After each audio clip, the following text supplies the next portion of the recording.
কে দেয় কার মাথায় টুপি, বলি কে কাকে দিচ্ছে ফাঁকি, কে চোর আর কে যে সাধু, আসল কে যে মেকি।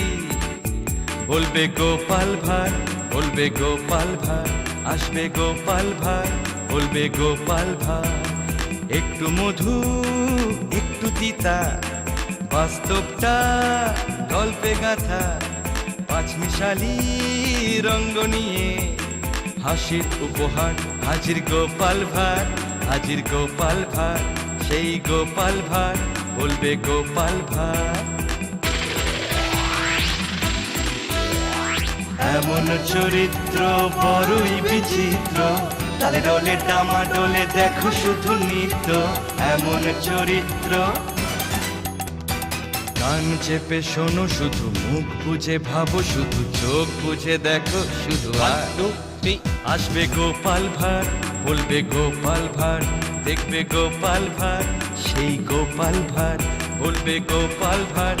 হাজির গোপাল ভাঁড়, বলবে গোপাল ভাঁড়, হাজির গোপাল ভাঁড়।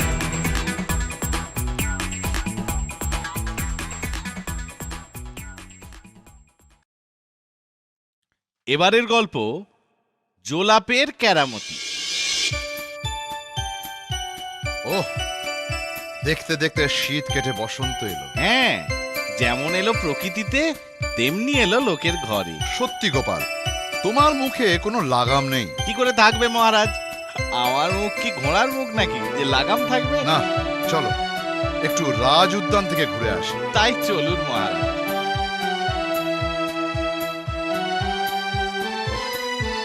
এই সরোবরে তীরে এলে প্রাণটা যেন ঠান্ডা হয়ে যায়। আমি জানি কেন আপনার প্রাণ ঠান্ডা হয়। কেন হয়? কেন হয়? কারণ হলো একটাই, সরোবরের কাকচক্ষু শিকড় শীতল জলরাশি। হলো না, হলো না। গোপাল, তুমি বলতে পারবে? স্বয়ং ভগবান মানুষের মনের কথা জানতে পারেন না, তো আমি জানবো কি করে? তাও আবার মহারাজের মনের কথা। অসম্ভব। এই সরোবরের সুশোভিত পদ্মের শোভা আর তার সৌরভের জন্য। হ্যাঁ, কথাটা অবশ্য ঠিকই বলেছেন মহারাজ, সত্যি। ওহ মহারাজ, সরোবরে কত বড় মাছ! এ কি বড় দেখছো? এর চেয়েও আরো বড় আছে। মহারাজ, এমন বসন্তের দিনে মাছ ধরতে পারলে মন্দ হতো না। আবার নিজের হাতে ধরা সেই মাছের ঝাল, ঝোল, অম্বল, পাতুড়ি এইসব যদি হয়। ভাবতেই যেন জিভে জল এসে যাচ্ছে। তাহলে তোমাদের সকলের মৎস্য শিকারের ইচ্ছে আছে? হ্যাঁ হ্যাঁ, আছে আছে। বেশ, তাহলে আমি সব ব্যবস্থা করছি। আগামীকাল সকালে হবে বসন্তকালীন মৎস্য শিকার। হ্যাঁ হ্যাঁ, সেই ভালো, সেই ভালো, সেই ভালো।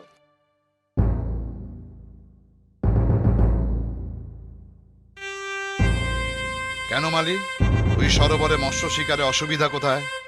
আমার সরোবর, আর আমি মৎস্য শিকার করতে পারবো না? কেন পারবেন না মহারাজ? নিশ্চয়ই পারবেন, 100 বার পারবেন, 1000 বার পারবেন। তবে অসুবিধা কোথায়? আগে ভূত মহারাজ। ভূত? হ্যাঁ মহারাজ, রোজ সকালে সরোবরের তীরে বড় বড় রুই কাতলার কাটা পড়ে থাকতে দেখা যায়। ও, এই ব্যাপার। ও নিশ্চয়ই ভোঁদর বা ভামের কাণ্ড। না মহারাজ, রাতের অন্ধকারে সব আচ্ছা আচ্ছা তেরেরা দেখা দেয়। বেশ, এতদিন তোমরা দেখেছ, আগামীকাল আমি নিজের চোখে দেখব।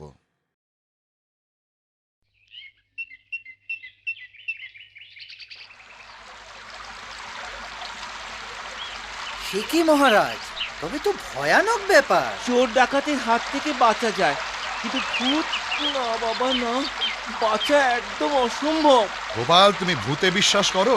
করি না, আবার সচক্ষে দেখেছি। কাকে? কেন, আমার সেই ফুলমাসি, এই তো তার দেওয়া সেই ছিপ। আমিও সব বিশ্বাস করি না। বিশ্বাস করো আর নাই করো, তোমাদের ধরা মাছ ঠিক আমার পেটে যাবে। মনে হচ্ছে খুব বড় মাছ পড়েছে। চলুন মহারাজ, আজ এটুকুই যা। হ্যাঁ হ্যাঁ, চলো চলো চলো। আমায় না দিয়ে যাবে কোথায়? ঘর মুটকে রেখে দেব একেবারে। না না না না, এই নাও মাছ।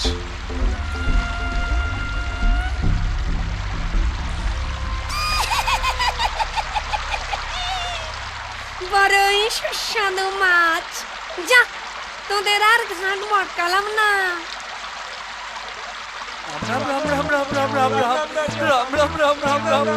কি হবে গোপাল? চিন্তা করবেন না মহারাজ, এর ওষুধ আমার জানা আছে। কি করবে তুমি? আগামী কালই দেখতে পাবেন।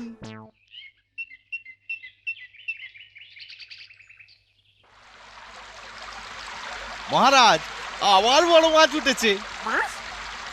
আজও ভালো ভোজন জুটবে আমার কপালে।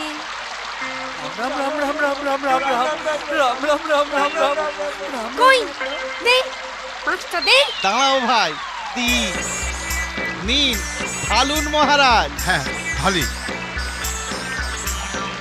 নাও ভাই, মাছ খাও। বাহ, এটা তো আরো সরি। ও বাবা গো, মরে গেলাম গো, বাঁচাও গো, কি পেট মুচড়াচ্ছে গো, বাবা গো, মা গো, আমি আর এখানে থাকবো না গো। হ্যাঁ গোপাল, ওই গুঁড়োটা কিসের গুঁড়ো ভাই? ওটা চোলা মহারাজ, আর ওর জেরেই ভূত পগার পা।